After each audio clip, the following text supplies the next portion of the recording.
Where are we? Somewhere near the sunny coast of the Mediterranean, certainly. Or is this an Italian opera out in the open air? It's roses, roses all the way. This, wherever it is a land of happiness. A land of simple happiness because, look, there's a crown of flowers for the village beauty who will be Rose Queen. They're crowning a queen here in this little village.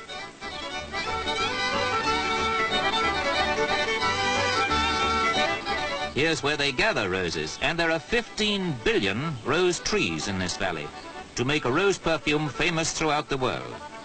Don't let us spoil the romance of it with statistics, but for every gram of this attar of rose perfume distilled and captured, 27,000 roses must be plucked in the early morning before the bold sun has stolen the scent and simply squandered it away in the country air.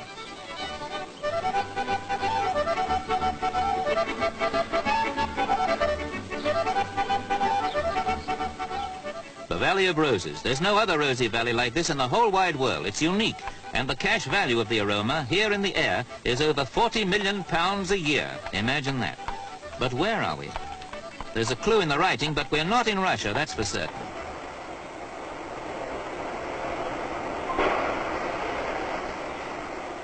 This is a land that symbolically lives on roses, on sunshine, on delicate crops, on subtle loveliness. Here they're distilling the perfume of the valley, which is worth, in hard fact, more than half as much again as its weight in gold. But don't mention gold, because now we're in a monastery. Where can we be? There are a lot of monasteries here, and in a way the monks are heroes, though this is a communist country. This is Bulgaria, a country on the Black Sea the size of Ireland. And for 500 years of Turkish domination, it was the monks that kept their national spirit and their language alive.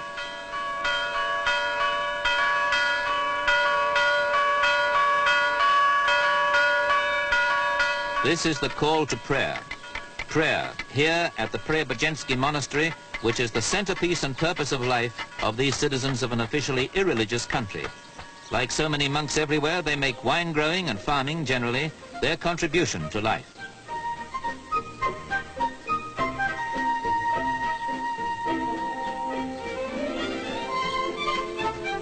The fact that Bulgaria is what they call a socialist state makes it a surprise for us in the West to find that it's a rosy land of scent and honey and the luxuries of life, like strawberries which are exported from here to countries all over the continent.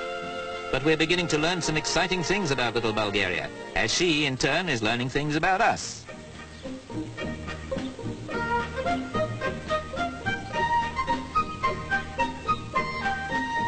The simple life, the sort of farm we in the busy West look for to find peace on.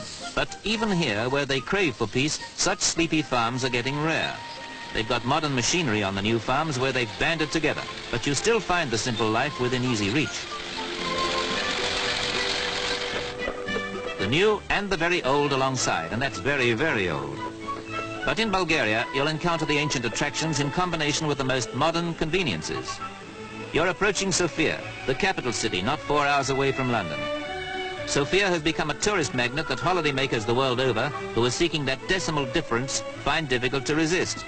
Join these miscellaneous modern wanderers and see if you share their amazement and their taste.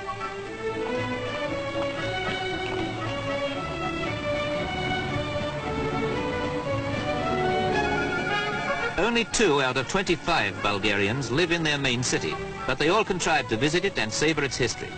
The 5th largest cathedral and its new TV tower, largely British built. You can win £2,000 on the monthly lottery, or a car, or a flat. Roses, roses everywhere on the boulevards, and handcraft pottery in the market that really is quaint in the most genuine meaning of the word.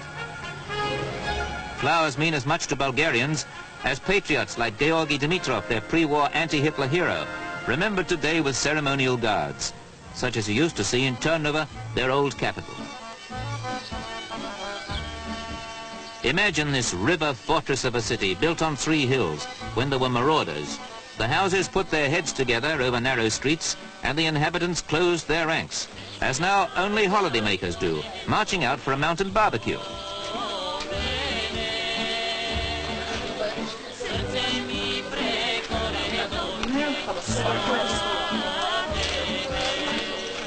Here's where the Balkan Mountains dip down to the holiday coast of the Black Sea, and Western visitors find the warm welcome implied in a drink from the wooden wedding bottle, the most complimentary prelude to kebab in the open air. Just listen to the mountain music.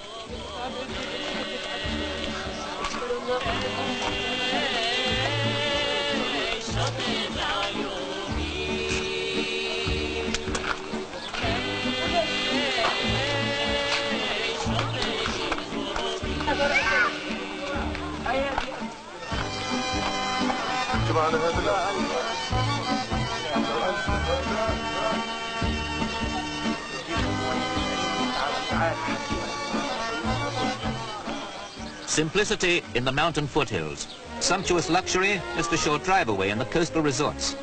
Golden Sands, they call the beach where they built these luxury hotels.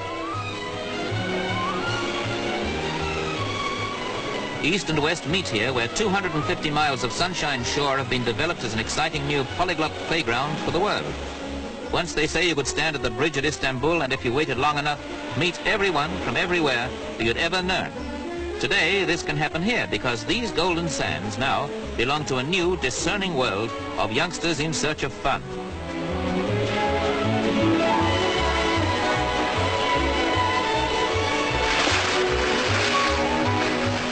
From May right through to October, the nearest thing to rain will be a splash of sea spray. But there's a breeze blowing gently in from the blue sea from sunrise to dusk, and at night a warm land breeze blowing out. Bulgaria was built for the carefree holiday.